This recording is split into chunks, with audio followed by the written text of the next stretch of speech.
અગોચરની યાત્રામાં આવેલા તમામ સંતો, ભક્તો અને ખોજી મિત્રોને હૃદયના ભાવથી પ્રણામ. મિત્રો, ધ્યાનથી આગળના જન્મ જોઈ શકાય ખરા, એનો આ બીજો એપિસોડ છે. આગળનો એપિસોડ પણ જોઈ લેવા વિનંતી, જેથી તમારી લિંક જળવાઈ રહે. ઉર્ફે નાદાન કરીને એક કવિ છે, એમની એક પંક્તિ મળી કે એની સભા છે, ચૂપ થઈને જે થાય એ જોયા કરો, નાદાન પાડ માનો એનો કે અહીં બેસવા દીધા. એની સભા છે, ચૂપ થઈને જે થાય એ જોયા કરો, નાદાન પાડ માનો એનો કે અહીં બેસવા દીધા. મિત્રો, એની સભા છે, અસ્તિત્વની સભા છે. તમારે બસ ચૂપ થઈને જોયા કરવાનું છે. એનો આભાર માનો કે તમને અહીં બેસવા દીધા. એનો આભાર છે તમારા ઉપર કે તમને મનુષ્ય જન્મ આપીને અહીં બેસવા દીધા છે. નહીં તો ક્યાંય ઝાડ બનાવી કાં તો ધરતીમાં ખોડી દીધા હોત, યા કોઈ પશુ પંખી બનાવી આકાશમાં ફરતા કરી દીધા હોત. પણ આપણે એણે આપેલા માનવ દેહનું મૂલ્ય નથી કરી શકતા. મિત્રો, આપણી ચેનલ એક એવા વિષય સાથે ચાલે છે જેમાં સદીઓથી લોકોનું શોષણ થઈ રહ્યું છે, પણ કોઈ એમાં હાથ નાખવા માંગતું નથી. ગુરુ અને શિષ્યના નાતે લોકોની જિંદગીઓ વેડફાઈ રહી છે, પણ કોઈનું પણ ધ્યાન હજી સુધી એમાં ગયું નથી. એકદમ નવો વળાંક લાવવો છે આધ્યાત્મિક જગતમાં, કે લોકો કોઈ ગુરુના પગ પકડ્યા વગર પહોંચી શકે છે. એટલે મને પણ ખબર છે કે તમે એક ઢાંચામાં ઢળી ગયેલા છો. લોકોના વર્ષો બરબાદ થઈ જાય છે, પણ એ ઢાંચાને છોડવા તૈયાર નથી. એટલે ગુરુ પ્રથા બંધ કરવી તમારી ચામડી ઉખેડી લેતા હોય એવું લાગે. એટલે તો આપણા વિડીયો કોઈ વિરલાને પચે એવા છે, જે કોઈ પણ સત્યની સાથે ઊભા રહી શકે કે હા એ વાત સાચી છે. એ જ મરજીવા બનીને મોજે દરિયાની મજા માણી શકશે. તો આજે માનવ દેહનો ઉપયોગ કરી અને આગળના જન્મ જોઈએ એ પહેલાં ચેનલને લાઈક, સબસ્ક્રાઈબ અને સંબંધી તેમજ મિત્રોને પણ શેર કરશો એ નમ્ર વિનંતી છે. મિત્રો, કાલે એક ખોજી મિત્રનો ઉતાવળમાં ફોન હતો. કહેતા હતા કે તમારા વિડીયો મને ગમ્યા છે. મારે પરમાત્મા સાકાર છે કે નિરાકાર અને આ બધું શું છે એની તમારી સાથે ચર્ચા કરવી છે, પણ હાલ મારી પાસે સમય નથી. હું તમને નિરાંતે ફોન કરીશ, એમ કહીને ફોન મૂકી દીધો. તો પહેલું તો એ સમજો કે પરમાત્માને આપણે ચર્ચામાં જાણી લેવો છે.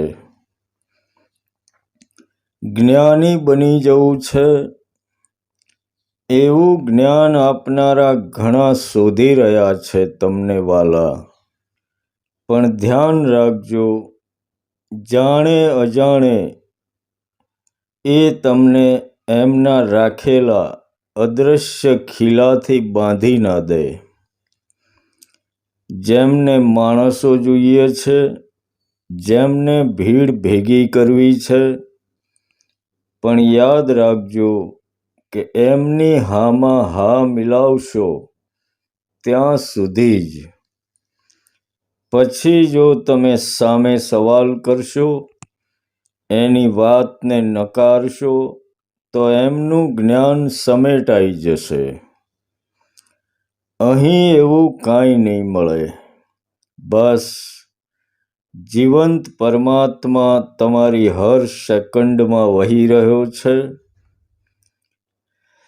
માનવ દેહ જેવું મંદિર મળ્યું છે. કદીક એના ગર્ભગૃહમાં, એની ચારે બાજુ અને એની ટોચ ઉપર આંટો તો મારો ભાઈ, તમને ઘણા ખજાના મળશે. એને વેડફી ના નાખો.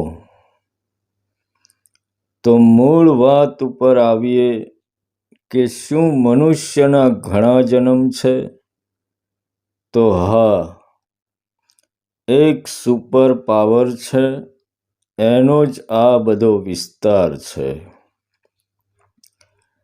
પણ એ કોઈ વ્યક્તિ નથી કે તમને મળશે. ઘણા ખોજી મિત્રો જે મને પણ મળવાનો આગ્રહ રાખે છે, તો ભાઈ તમે એક વાત સમજો કે આપણી ઓળખાણ ક્યાં થઈ? અગોચરની યાત્રામાં, જ્યાં કશું જ ગોચર થાય એમ નથી. એવા અગોચરના જંગલમાં આપણે મળ્યા છીએ. તો ગોચર થાય એવા દેહને તમારે શું કામ મળવું છે? અગોચર બનીને જે તમારામાં અને મારામાં છુપાઈને બેઠો છે, એને જ મળવા દો ને. હા મિત્રો, દેહ ભાવ મટાડી નાખવાની વાત છે. પછી દેહ એક બીજા દેહને મળે એનો કોઈ મતલબ નથી. અગોચરની વાત હોય ત્યાં મિલન પણ અગોચર હોય તો જ મજા આવે ને વાલા. તો મિત્રો, મૂળ વાત છે કે બીજો જન્મ જોવા શું કરવું? ઘણા યોગી જોગી તપસ્વી છે જેમણે એમના જન્મ જોયા છે. તો શું આપણે ના જોઈ શકીએ? શું એના માટે 24 કલાક યોગી જ બની રહેવું પડે? તો એવું કાંઈ નથી મિત્રો. પણ અગાઉના વિડીયોમાં કહેલું કે કોઈનો તમારા ઉપર ફોન આવે અને એના અવાજના વાઇબ્રેશનથી જો તમને એનો જન્મ દેખાય અને જો સામે તમારા સંબંધી હોય, અને હોવાના જ, કારણ કે તમે નવા થોડા છો, અનંત યાત્રાના પથિક છો તમે, તો તમારા ગયા જન્મના કોઈને કોઈ સંબંધી મળી જાય અને એને જોઈને તમે દુઃખી કે સુખી થઈ જાઓ તો ના ચાલે વાલા. અસ્તિત્વની રચનામાં ડખા ઊભા થઈ જાય.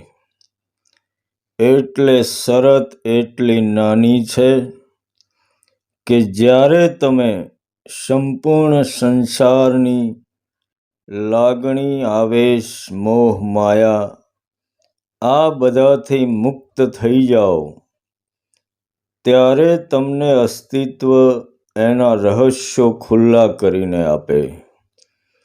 બસ એટલી નાનકડી જ શરત છે. અને અહીં એક વાત સમજવી જરૂરી છે કે વીજળીનો પાવર અને તમારી અંદરનો પાવર બેઉ એક સરખા જ છે. ફરક ફક્ત એટલો છે કે વીજળીનો પાવર નોનસેન્સ છે, સેન્સ વગરનો છે. એટલે એમાં નાનું બાળક પણ જો વીજળીનો ચાલુ તાર અડકી જાય તો એને પણ એ ચોંટાડી દે. જ્યારે તમારી અંદરનો પાવર સેન્સવાળો છે. એટલે સંતોએ કહ્યું છે કે આંબો કોક ભૌમને ભાવે. તમારી અંદરનો પાવર એટલો સેન્સવાળો છે કે જ્યાં સુધી તમે એને સંપૂર્ણ લાયક ના બની જાઓ એ તમને ચોંટાડી નહીં દેવાલા. બસ તો પહેલી શરત તમે સમજી ગયા કે એને લાયક બનવા શું કરવું પડે એ જ આપણે જોવાનું રહ્યું. તો એમાં ભજનો મોઢે કરી નાખવાથી કે એની વેખરી કરી નાખવાથી એને લાયક નહીં બની જાઓ. 5 જણા તમને અહોભાવથી જોઈ રહે એમ તમે એને લાયક નહીં બની જાઓ.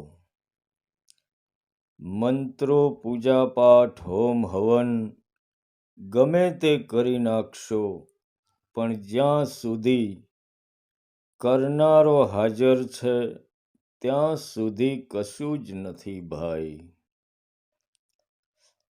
એ એટલો સેન્સવાળો છે કે તમારામાં જરા પણ આહટ હશે ત્યાં સુધી એ તમારી ઉપર ઓળઘોળ નહીં થાય વાલા. તો એના માટે બહુ લાંબા ધ્યાનની જરૂર નથી, કોઈ મોટા ગુરુની જરૂર નથી. મિત્રો, આપણી ભૂલ શું છે ખબર છે તમને? આધ્યાત્મિક યાત્રામાં આપણી મોટામાં મોટી ભૂલ છે કે તમે જ્યાં ઊભા છો ત્યાં પહોંચવા તમે દોડાદોડ કરી મૂકી છે. બસ એટલી નાનકડી ભૂલ છે. તમે જ્યાં ઊભા છો ત્યાં તમારે પહોંચવું છે, પણ તમે ભૂલી ગયા છો કે હું જ્યાં ઊભો છું એ જ મંજિલ છે. બાકી કોઈ મોટા પંડિત બની જવાની જરૂર નથી. બસ તમે જ્યાં ઊભા છો ત્યાં પહોંચવા તમે દોડાદોડ કરી મૂકી છે. કોણ બચાવે તમને? કોણ તમને કહે કે પાગલ તું દોડવું મૂકી દે અને એકદમ શાંત બની જા? નાનો સરખો વિચાર કર કે તારે ક્યાં પહોંચવું છે અને ઝબકારો થશે કે યાર હું ક્યાં દોડી રહ્યો છું. અહીં તો હું જન્મોથી હતો. અહીં પહોંચવા મેં આટલી બધી ઉપાધિ કરી. એટલે કબીર સાહેબ કહે છે કે મોહે આવત હાંસી કે પાની મેં મીન પ્યાસી. તો આવો હવે તમારે આગળના જન્મમાં પહોંચવું કેટલું સહેલું છે એની નાની નાની વિધિઓની ચર્ચા કરીએ. તો હવે પછી કોઈ મોટા યોગી બની ગયા વગર બસ નાનકડી વિધિઓથી આપણે પહોંચવા કોશિશ કરીએ. પણ યાદ રાખજો મિત્રો કે આ વિધિઓ લાગશે તમને સામાન્ય, પણ કરવા બેસો એટલે ખ્યાલ આવશે કે કેટલી સામાન્ય છે, અને ગેરંટી છે કે જો તમે મંડી પડશો તો અવશ્ય પહોંચી જશો. તો મિત્રો, આપણે જે વિધિની ચર્ચા કરવા જઈ રહ્યા છીએ એ તમને લાગશે કે સામાન્ય, પણ એ કોઈ સામાન્ય વિધિ નથી. તિબેટમાં થઈ ગયેલા સંત તિલોપાના મહાન શિષ્ય નરોપાએ આપેલી વિધિ છે. એમના જીવન વિશે પણ કદીક આગળના વિડીયોમાં જોઈશું, પણ એમણે આપેલી ઘણી વિધિઓ છે. ધીરે ધીરે આપણે એક એક જોતા જઈશું. એમાંથી આ એક વિધિ છે. એમાં એવું છે મિત્રો કે અસ્તિત્વ પરમ દયાળુ છે. એ સુપર પાવર છે, છતાં એ તમને પૂછે છે કે તારે શું બનવું છે, એમ કહે ને. તારે શું જોઈએ છે એ બધું જ આપી દઉં તને. આ સિદ્ધાંત ઉપરની આ વિધિ છે કે તમે જે પણ કલ્પના કરશો એ બધું તમને મળી જશે, કારણ કે તમે એના જ અંશ છો મિત્રો. એટલે વારે વારે કહીએ કે તમારી ચેતનાને કોઈની પણ આગળ ઝુકાવી ના દો. તમે એનું અપમાન ના કરો. તો તમે જ્યારે પણ નવરા પડો, યા તો ખાસ રાત્રિના સમયે, દિવસમાં તો તમે નવરા હોતા નથી, નહીં તો આમ તો તમે કોઈ પણ સમયે આ કરી શકો, પણ ખાસ રાત્રિના સમયે ચાલુ કરો. અને જેમ જેમ અભ્યાસ થાય એમ પછી તમે જ્યાં બેઠા હોય ત્યાં પણ એ દિવસે પણ કરી શકશો.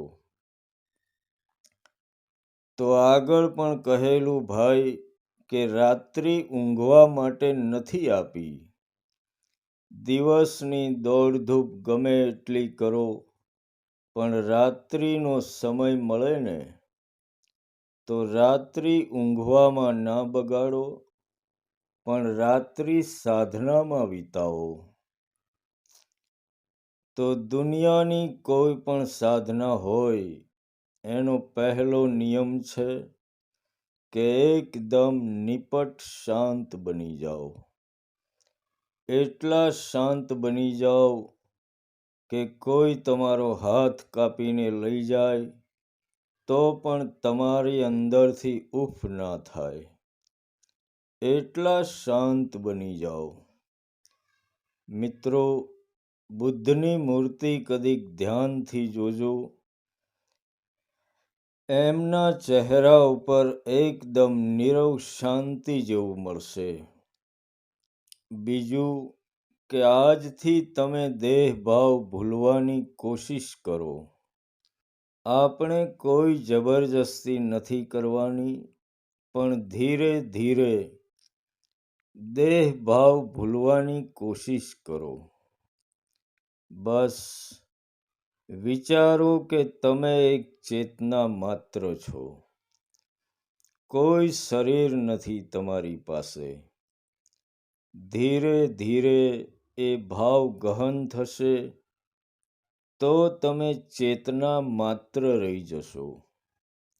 તમે જુઓ કે તમારા જે કાંઈ વિકારો છે એ શરીરથી છે.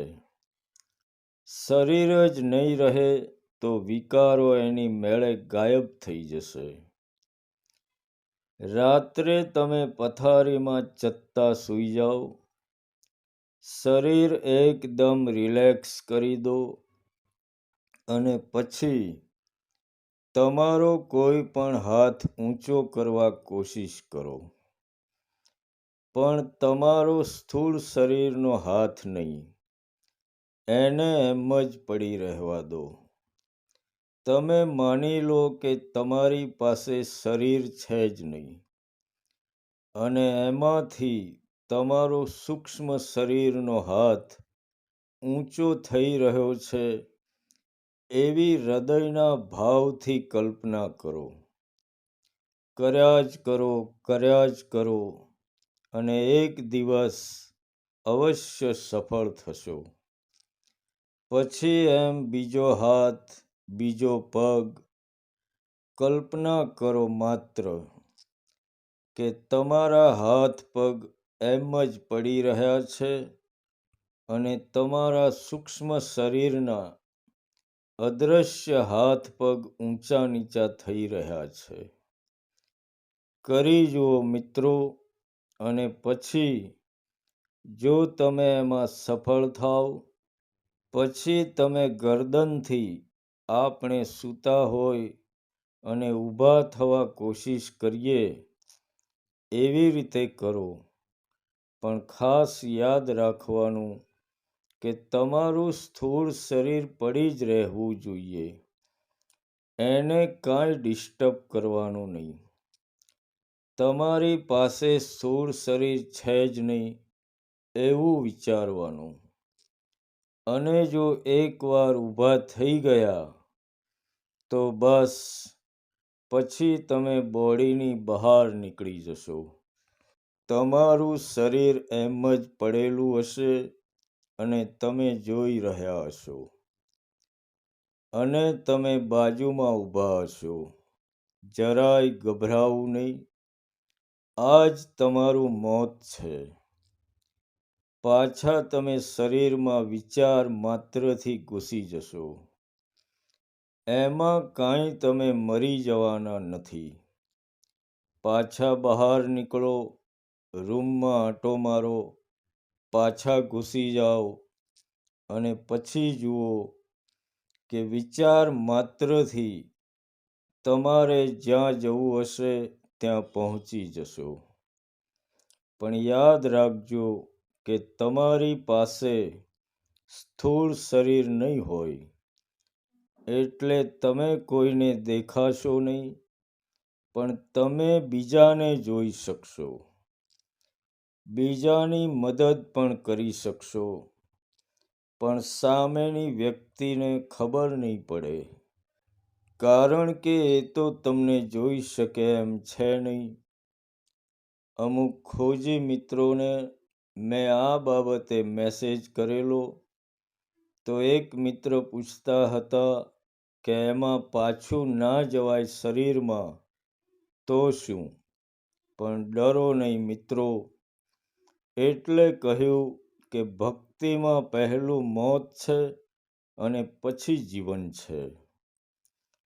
જ્યાં સુધી તમારા ઉપરથી શ્વાસ લખ્યા છે, કાંઈ નહીં થાય.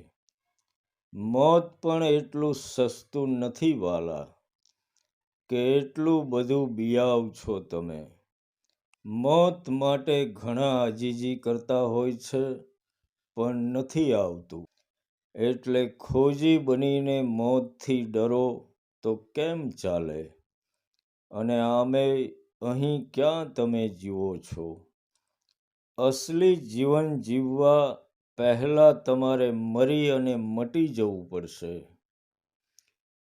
તો તમે કંઈક અસલી જીવનનો સ્વાદ લઈ શકશો. એટલે સંતોએ કહેલું છે કે જીવત મરીએ ભવજલ તરીએ. તો આજે આ એક વિધિની ચર્ચા કરી આગળના જન્મમાં જવા માટે. આવી તો નાની નાની ઘણી વિધિઓ છે, કરી જુઓ. કોઈ કહે અને માની લેવું એનો કોઈ મતલબ નથી. અનુભવમાં આવવું જોઈએ. એટલું ખાસ યાદ રાખજો. અને એક વાત હંમેશા યાદ રાખો કે જ્યારે તમે સંપૂર્ણ છોડો છો ત્યારે ગુમાવવા જેવું કાંઈ રહેતું નથી, અને એ જ ક્ષણ મુક્તિની બની જાય છે. તો મિત્રો, હજી આગળની ઘણી વિધિઓ છે, એ આગળના એપિસોડમાં જોઈશું. તો અંતમાં કોઈ પણ આધ્યાત્મિક મૂંઝવણ હોય, કોઈ પણ સમયે ફોન કરી પૂછી શકો છો. સ્ક્રીન ઉપર નંબર આપેલો જ છે, એમાં વોટ્સઅપ નથી, એટલે મેસેજ કરવો નહીં, સીધો ફોન કરી દેવા વિનંતી. તમારી અંદરથી કોઈ પણ પ્રકારે બહાર નીકળી જવા મથી રહેલા તમારા અલખને મારા પ્રણામ. તો મળીશું મિત્રો આવતા એપિસોડમાં.